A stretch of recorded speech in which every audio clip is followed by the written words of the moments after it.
Thinking of buying a caravan at the caravan show? Can you really get a good deal, and who is the best person to buy from? In this video I'll cut through the confusion and give you all the information you need to know. And don't forget, this is from a dealer's point of view, a peek behind the curtain so to speak. So stay right there and let's get into it. I'm going to concentrate on caravans in this video because that's what I sell, but pretty much anything I go through will also apply to buying a motorhome. And if you want to know which one would suit you best, a caravan or a motorhome, be sure to check out my videos on that very topic that will be coming soon. So, can you get a good deal at the show? Make sure you stay to the end of this video and you will find out the answer to that very question. My name is Darren and I've been selling caravans in the show for 15 years. I've sold hundreds of caravans to showgoers and I've seen the pitfalls firsthand from all points of view. So let's start with what the caravan shows actually are and how they work. The caravan manufacturers put together their show products all in one place, and the October show is especially important to them because it's the first major show of the season and it's a good guide to how the rest of the year will go. But it's not just a show for the caravan companies. The supporting manufacturers also attend. Alco, Truma, Aldi and all the different awning manufacturers and accessory suppliers are also there. So it's a great place to visit even if you're not in the market for a caravan. There are lots of caravan sites both in the UK and abroad to give you ideas for your next trip, and there's even a great sausage stand that you must go to. But if you are looking to buy a caravan, the sheer choice available to you can be mind-boggling. Then add to that all the dealer specials and it gets really confusing, especially because all the different dealers will tell you that theirs is the best, and I'll talk about those later. So tip number one. Before you go to the show, do your research. This is important because you can rule out loads of caravans that you don't even have to bother looking at. Work out what layout best suits your needs, and pretty much every manufacturer will have a version of it. Then all you have to do is look at the few caravans that are relevant to you rather than the hundreds that aren't. I will be covering the topic of the best caravan to buy for you and how you can work that out in another set of videos, so be sure to check out the links below. So let's say you've narrowed it down. What's the next step? Well, the next thing to do is get a feel for the caravan. On paper you may know what your ideal caravan is, but until you get a good look inside you won't really know. I've seen this so many times when a customer is sure they have found the perfect caravan only to find that when they get in it, it just doesn't feel right. It feels claustrophobic, or the telly isn't in the right place, or the storage isn't quite what they thought. But the show in itself can cause an issue.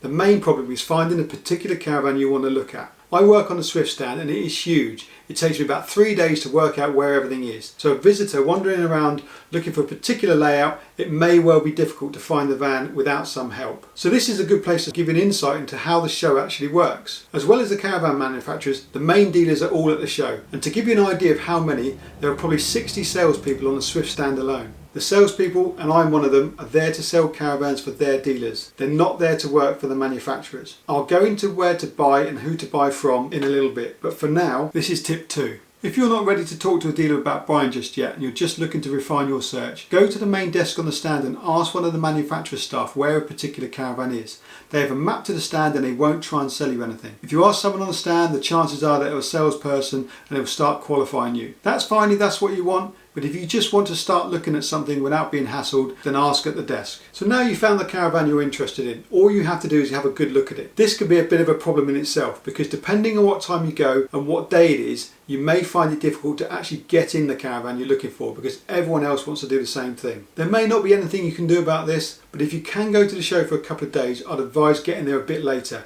or look around the side stands first, leaving them looking at the products until later in the day. The only downside to this is there may be a lot of bored salespeople hanging around looking for people to talk to, so it might be a bit of a gauntlet to run. Wednesdays and Thursdays are the best days to go as they're the quietest, and avoid Saturday if you can because that is the busiest time. So you found the caravan you want. Is the show the best place to get a good deal? I hear this a lot, and to a certain extent it's true. The manufacturers put a lot of time and effort into the shows and they want to maximise the impact they have. Depending on how things are going, they will put on promotions at the show that will run out at... The manufacturers will not run these deals into the following week, and we can't afford to offer them on top of any deals we're doing without their support. It may be a free mover, special finance deals or a cover, depending on what's going on. Sometimes it's a hold on a price increase to save the customer a few £100s. But what about what the dealers can do? Well, as a smaller dealer myself, I have to be a bit keener at the shows than I would do normally at the forecourt, but not by much, a few £100s here and there. But there are dealers that will knock off vast amounts of money. I've never actually really worked out why, but that's great for the customer. Tip number 3. If you want as much money off as possible, then just go around speaking to as many dealers as you can to get the keenest deal.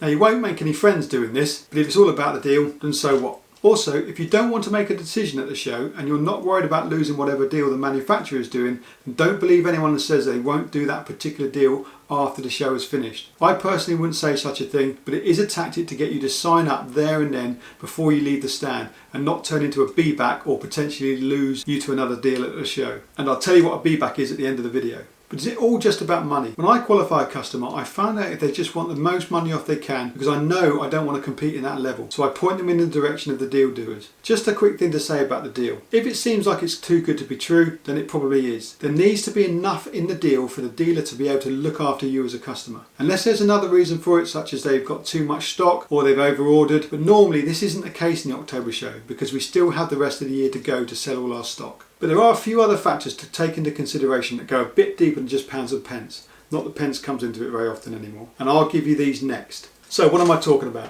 Surely the most important thing is getting as much money off at the shows as possible, right? Well, I don't think it's as simple as that. When you go to the local dealership, they're local. You know where the dealer is, you may have been there before, or you may have been recommended to them by someone else. The problem at the show is there are hundreds of dealers from all over the country all trying to sell you a caravan. Some salespeople may not be upfront about where they're from. I've heard this time and time again, that this was the last thing the customer checked or was told. And I've even heard a customer say after they paid a deposit, so where have I got to come and pick my caravan up from? So, tip number 4, and this is the big one. Find out where you are buying the caravan from. It sounds simple, but in a show environment it is not always clear. Why is this important? Well, that £200 saving you think you've just made can disappear quickly when you have to do a 400-mile round trip just to pick the caravan up. So I'd always recommend buying local, or as local as possible. This is difficult for me to say because I'm from Cornwall and I never seem to bump into my local customers. But due to how the dealership network works, and I'll get to that in a second, buying from a dealer that is miles away from you can be a false economy. It's fine if nothing goes wrong, but unfortunately that's rare, or if you have a local workshop that will do the warranty work for you. But if you don't, then the warranty is a back to base warranty. So if anything significant happens, then it would mean another trip back to the dealer, and that £200 saving could well be a distant memory. A wise man once said, good service is remembered long after price is forgotten. Well, he wasn't that wise, just a bit old. But anyway, it was a good thought. Also, if the deal is local, then you can get a full appraisal of any part exchange you may have. It is very difficult for a customer to know if they have water ingress, and I've heard many stories of customers going to a far off dealership only to have their part exchange chipped, which means to reduce the price due to an unforeseen water ingress. And I'll be doing a video on how to find water ingress without expensive equipment at a later date, so check that out. So if a dealer can come to you and fully check your part exchange, you know there won't be any nasty surprises when you eventually pick up your new caravan. A service from a third party often isn't enough because in my experience, finding water ingress can be a bit of a dark art and open to interpretation, so don't rely on it 100%. So why can't you take your caravan to any dealership around the country for warranty? A lot of customers believe that it is the same as buying a car and they can take their caravan to any dealer and they have to do the work. But this is not the case. The warranty is with the supplying dealer and your local dealer has no obligation to do any work. It's at their discretion. And from a dealer's point of view, it's frustrating when a customer wants their support when something goes wrong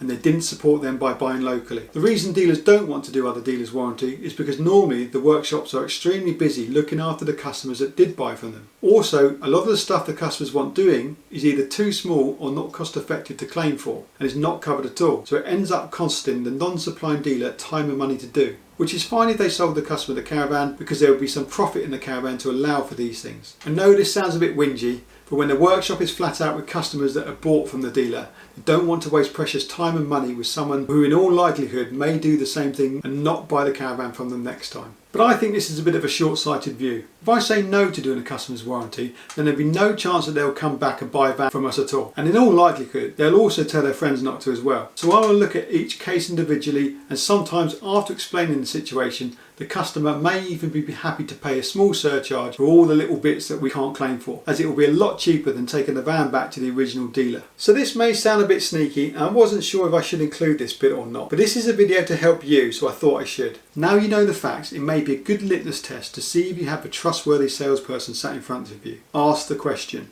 can I have my warranty work done at my local dealer? A trustworthy salesman will obviously tell the truth. An even better one would have told you this before you even ask. If it's a resounding yes, no problem, then you know this may not be the case. We all have connections as dealers with other dealers, but selling a caravan into another dealer's area, then asking them to do the warranty is a bit cheeky. It's not often done, unless the two dealers have a really good relationship. But we all want to sell caravans at the show, and it's a difficult and horrible question to get asked when you've just spent an hour with a customer and you know they want to buy, and this could be the fly in the ointment. So I get this issue out of the way fairly soon into a conversation, because if a customer's had a problem before, then they know it's best to deal locally, and I don't want to waste my time with someone who won't buy from me. Unless it's really quiet, then I don't mind, because it could be a long afternoon in the hall with no one to talk to. So who is the best dealer to buy from? Well, me obviously, but if I'm too far away, I suggest you research this before you go to the show as well. Google is the best place to see what people are saying about dealerships, which might not seem fair on the larger ones, because you certainly can't please all the people all of the time, and the sheer numbers of people they deal with will mean that they have their haters.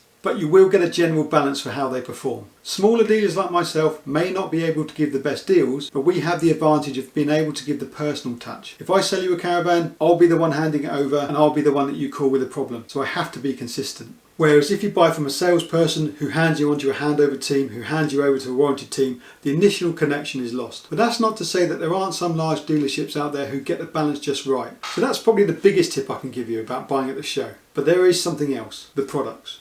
Tip number 5, know what products you are looking at and who is selling them. Each manufacturer will have a range of products, so the first thing to do is decide on a layout that best suits you, then have a look at each manufacturer and decide what spec level you want, because some layouts will be represented in all spec levels. This may well be governed by how much you want to spend. £19,000 for an entry level caravan or £35,000 for a top of the range one. If you don't want to spend top end money, then you can rule out lots of caravans in one go and not waste your time. But also at the show you will see a dealer stand, and each one of those dealer stands may well have a dealer special on it. Now this is where it gets a bit confusing. A dealer special is a standard product that the dealer, mainly the larger ones, have bought in quantity. Because they have committed to a large amount, the manufacturers allow them to call it something different to the standard product. You will be looking at a Swift Freestyle or the Swift Coastline or whatever the dealer has called it, and it will be a different price to the product on the main stand, and it will have some extras on it that the standard product won't have. So the dealer specials may be a better buy if you can see the value in the extras. Most of the Swift specials are based on the Sprite product and will have things like a heavy duty corner steady fitted, different upholstery and decals, barbecue point, an external 240 socket, a service hatch, and maybe a splashback behind the kitchen area and so on. Some of these things can be added to the standard product, such as the barbecue point and 240 socket, but others can't. So the dealer specials are a levelled up product, so to speak, from the standard Sprite caravan. But this does come with a price, but they are generally worth more when you come to trade them in or sell them at a later date, so that price is recouped. If you see a dealer special that you like, but the dealer is miles away from you, there may well be a dealer closer to you that can do a similar product. But if you can't see the benefits of these extras, or there is no one local to you, then with a few tweaks that the dealer can do, they are not far off the specials with the standard product anyway. Time is precious at the shows, and it can be a long day. Add in the stress of dealing with the crowds and the traffic jams getting in. Hopefully these videos have made it a little bit easier. So to summarise, do your research before you go, both on the caravan and the dealer you want to deal with. If you can, manage your time at the shows to avoid the crowds. If it's all about the money, ask several dealers what they will do, mainly the bigger ones. If you want service and backup, then buy local. Thanks for watching.